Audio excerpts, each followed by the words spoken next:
Just started a new one, period. Try quitting YouTube and logging back in.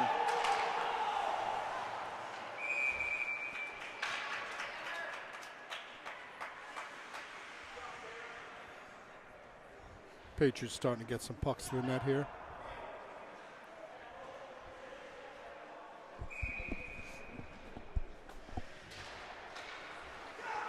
All right, started a new stream here, Tom, so hopefully people figure out they just have to refresh YouTube and get back on. Yeah. So.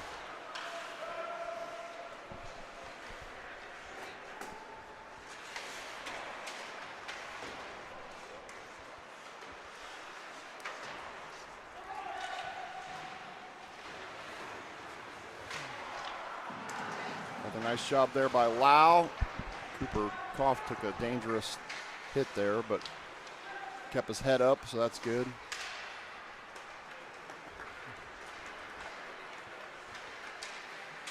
Nice little move there by Tribby.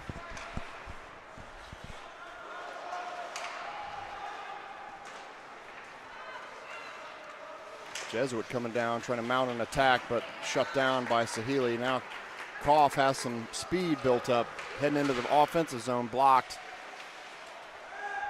by Jesuit. Now here they come. They've got a 3-on-1 situation with Alex Leonard. Leonard goes down. Nice save by Henry Lau.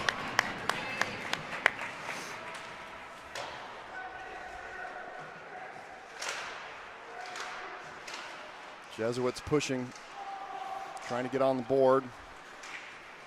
Little pitching wedge shot by Drew Hunkins, sends it down to the offensive zone.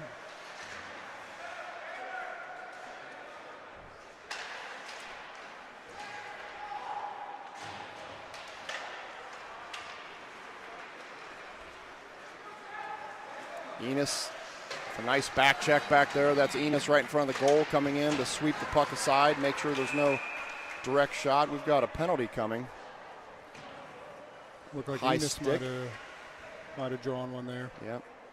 Enos jawing there a little bit with one of the players from Jesuit. I think he's going to go to the other player went to the box for a high stick. So Zach Enos draws the high stick against Jesuit. It'll be a power play for the Patriots. It's probably the third or fourth time this year that Zach has drawn a penalty. You know, he does a good job of getting in there and, more like I said yesterday, he's the right amount of annoying. Yeah. Accurate. His dad texted me when he's watching the stream, said that described him perfectly. Known Zach for a long time. Yeah, it's. Oh, what a play there by the Patriots. That was Greco that sent it over to Backus. Good save. There is a broken stick on the ice. Couldn't tell which team broke their stick. Hopefully it's not a Patriot. It goes out of play. Did you see who broke their stick? Yeah, one of our players? No, it was one of the Jesuit players because he had skated back to the bench and picked up a new twig there. So I know whenever us as parents see a broken stick, we get PTSD and we realize then you have to start thinking, is it under warranty still? And all It never is. It never is. No. Never broken a stick under warranty. Thomas did one this year, and it was like 2 days before the warranty expired. So I was grateful for that. Is it the same 30 days on a goalie stick, or is it longer? 30. Okay. That's impressive to break a goalie stick within 30 days. Mm-hmm. I don't see too many broken goalie sticks in general. Well, that's what Thomas Morgan does. He's good for special at that. He's good for about 3 broken twigs a season. What situation causes a goalie stick to be broken? Is it just caught in bodies flying in? Is it usually? It's not a puck typically, I wouldn't think. But no, it's just it's the shots, and I've seen him actually. One of the past Liberty players with the hardest shots, Thomas has always maintained, is the USHL's Jack Hamilton. Oh yeah. And one practice, I don't know if it was freshman or sophomore year for Thomas, but he sheared off the top of the butt end, so like the top 6 inches and that's rare. Wow. Yeah. But Jack has a rare shot, as I'm sure those attending the University of Miami and Oxford, they're going to see on display next season as he's committed there. Jack Hamilton, one of the few Liberty players that are have been taller than Gabe over the years, although recently in there, there's not much difference anymore in their height. Patriots continuing their power play here for about another 30 seconds.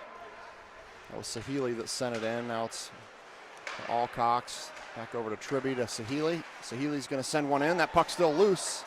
See if they can keep it in. They can't. So Jesuit sends it down. It's going to burn off most of the rest of the power play. There's about 10 seconds left. And final seconds are going to tick away here, and Jesuit's going to go full strength. But good news is there's now less than 4 minutes left in this period, so Patriots still having a nice defensive game and backed up by Henry Lau. Yeah, they've done a good job of protecting the front of the net. I think Henry has not had to make the volume of high danger shots that he did in the first period, which I'm sure he's appreciative of. Bosma sent that over to Dye, who put it down on net. Jesuit has come away with the puck momentarily. Here they come. Dye comes back with a little pad save there by Lau. Dye gets it out of the zone, back to neutral zone. Bickerstaff, Ardner, closest Patriot over here. Dye and Bosma back there, the Giraffes, as we talked about yesterday. So currently, the current forward line consists of Bickerstaff, Ardner, and Backus.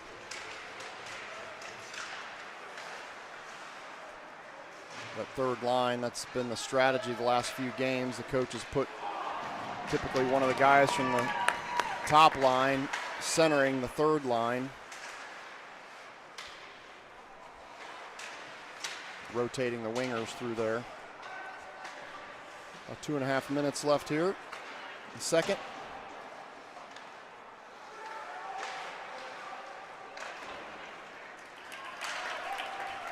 And it's going to be icing.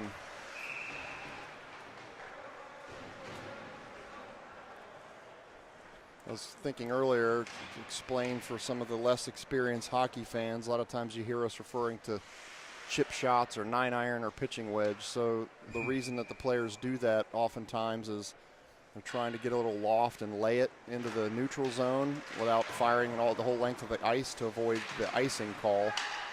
They just rip it down to their offensive zone without any players down there. It results in icing, and they end up having to do a face-off in front of their goalie anyway. So sometimes the pitching wedge loft shot is the play just to lay it in and give one of their forwards time to maybe get under it. Oh, nice shot there by Hunkins.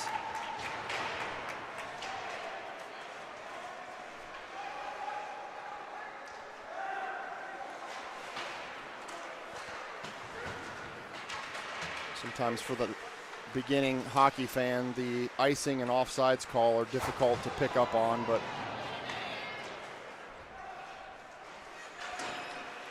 well, it's easier than soccer. I always had that, obviously, you know, Tim, spending a lot of time watching your daughter play, that you know, the soccer doesn't have a static line. Right. Like, I believe it's dynamic. the last defender, right? Is That's that correct. How it works? Yep. Yeah, so funny enough, all three of my kids at one point played for Barca Academy soccer. And that's at the beginning in Columbus, it consisted of all Spanish coaches that had come over to start that club. Very good coaches, good experience. Mm-hmm. But at one point, I took a couple of the coaches to a hockey game. I took them to the Blue Jackets game, and they know nothing about hockey. So they loved it, and they loved this pace and the physicality and all that stuff. But they kept asking about the offsides and. Yeah. And the funny thing is, when I explained to these very experienced, very talented soccer coaches the hockey offsides, they said, that's way more complicated than soccer. Oh, my goodness. And I said, no, it's not at all. There's a blue line. Right. It's right there. It's not going anywhere. Puck has to go first before the players. That's really it. Yeah. It's like in soccer, it's difficult. You're having to watch where the ball is played from and the last defender, and that changes in a split second sometimes. So Looks to be a big point of contention in a soccer game, the arguing of offsides. Between that and fouls, probably the most debatable topic. The Patriots are down to their last 20-ish seconds here.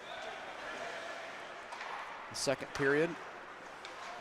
Alcox and Dye back here to defend what's probably the final attack for Jesuit. Nice little play there by Alcox. Shot saved by Lau. Big save. Yeah, they got a clean look there, and he had to step up and make a save, and he does just that. It's hard for a goalie when you're going cross body like that right-handed shot going right and then shooting back to the left or Henry's right, but he got that blocker and that Bauer twig in the way, and good stop. See all the Patriots coming in, giving Henry a fist bump. It's great to see. Backus is going to take this final face-off, most likely of the period. The last few seconds tick away, and that'll do it. So, yeah. I got to be honest, Tom. Looks like this is meant with all due compliment to Thomas that you can't tell a difference right now. Henry is standing there tall and playing really well. He really is. He looks calm. He looks composed. He made some big saves. He did. That last one was probably his best save of the day, or arguably. I'm sure nobody is happier to see Henry have a great game than Thomas. 100%. So yeah, this is the only regular season game that Thomas hasn't started in one of the. Heard somebody talking in the hotel last night, like, yeah, he probably needs a break. I'm like, well, he did just get a week off of school and practice, and they've had a lighter game schedule lately, so. I'm sure he's happy to give Henry the start today, but I don't know that he necessarily needed a break. Thomas was probably happy to be in net every time if you gave him the choice. That's correct. He definitely wants to play there, but when it was discussed that if the boys had a favorable outcome yesterday, that Henry would get the start, no one agreed more than Thomas. So they have a great relationship. Those goalies, they spend a lot of time together and everything like that. And really, before this season, Thomas and Henry hadn't had a massive amount of time together, practice time, of course, and, the summer skates and everything like that. But it's been a pleasure getting to know Henry's family and also Nash Falvo's family. Right. Nash, a sophomore goaltender. You see him, big number 50 in net. For the Patriots, suited up a bunch of games for varsity this year, and has done quite well for the JV team. He had a big win in the GOHL playoffs. Nash did against against Upper Arlington, and Henry had that massive win. It's funny, when we were up there, varsity and JV were at the same tournament, and the JV game was before the varsity game.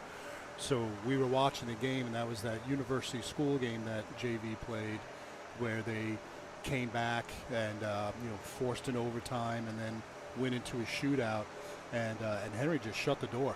And it's university school. It's not a they've got some players. Not a low-level program in the state of Ohio.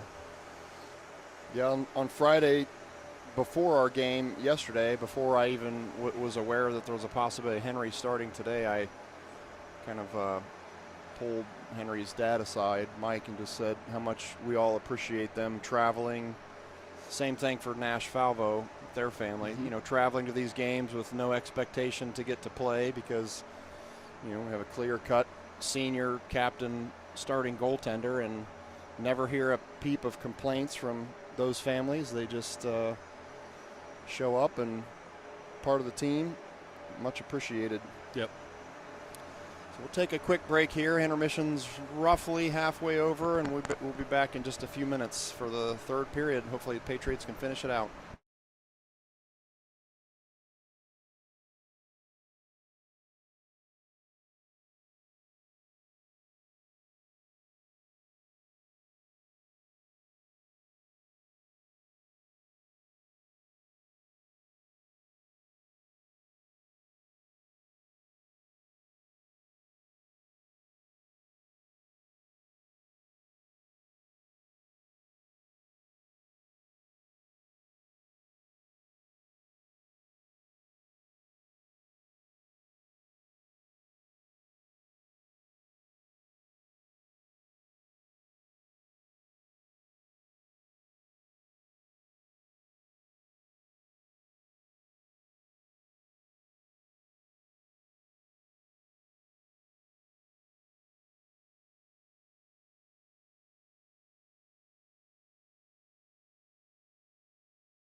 Is your roof looking old and worn?